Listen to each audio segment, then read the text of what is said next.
আমাদের রাভিস্তার golden boot রেস্টুরেন্টে এই যে আয়োজনটা করা হচ্ছে, তো এইখানে তোমার এই বুফে স্প্রেড আর এই যে স্টার্টারগুলো খেলে, ওয়েলকাম ড্রিঙ্ক খেলে তোমার কীরকম লাগে?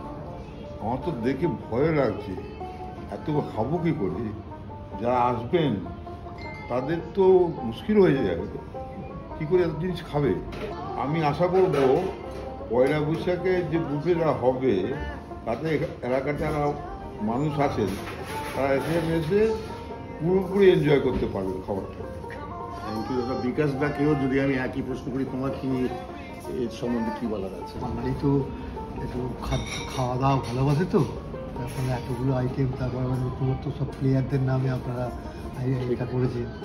প্লেয়ার একজন ফুটবল প্লেয়ার হয়ে মানে খুব ভালো লাগছে আর কি, যে আমাদের নামে একটা করে আপনারা ডিশ করেছেন, এটা খুবই মানে এনজয় করছি। ফুটবল প্লাস বেঙ্গলিদের জন্য ফুড। আমরা চাই ফুটবলকে কেন্দ্র করে খাওয়া দাওয়া হচ্ছে, বাংলার ছেলে মেয়েরা ফুটবলটা খেলবে এবং যারা আসবে না তারা মিস করবে। হ্যাঁ, মিস করবে। এই পয়সায় এতগুলো মেনু ভাবা যায় না। এমনি কোনো স্পেসিফিকেশন আছে কি ইস্ট বেঙ্গলের জন্য এই জিনিসটা হওয়া উচিত ছিল, মোহনবাগানের জন্য এই জিনিসটা হওয়া উচিত ছিল, এখানে কোনো লড়াই লাগিয়ে দিচ্ছে না? লড়াই না রাখলে ভালো। আচ্ছা, থাকা থাক, মনের জায়গা থাক, ফুটবলের জায়গা থাক।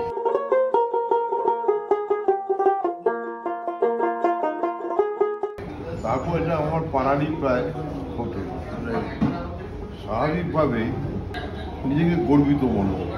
দাদার বিকাশ দা, তোমারও কিরকম দ্বন্দ্ববাসী হিসেবে তোমার কিরকম লাগছে? আমার প্রথমেই দেখুন, আমরা খুব গর্বিত যে এটা ভারতবর্ষের আমার মধ্যে কোনো রেস্টুরেন্টে এই প্লেয়ারদের নামে মেনু করা।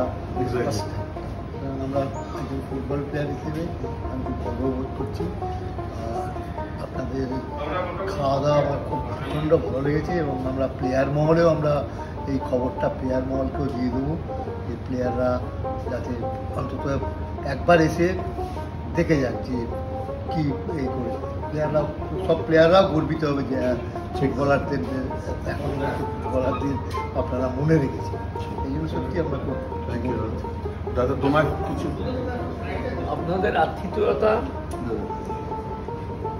এবং এত রকম মেনু, কোনো সুস্থ লোক খাওয়া মুশকিল। সুতরাং তবু সবাইকে বলছি আসুন, এত কম পয় এত সুন্দর খাবার পায় না। থ্যাংক ইউ দাদা। আউট অফ 10 কত দিতে পারবেন? 10-এ 20। আমি তো 100 ডবল আর বুঝি তো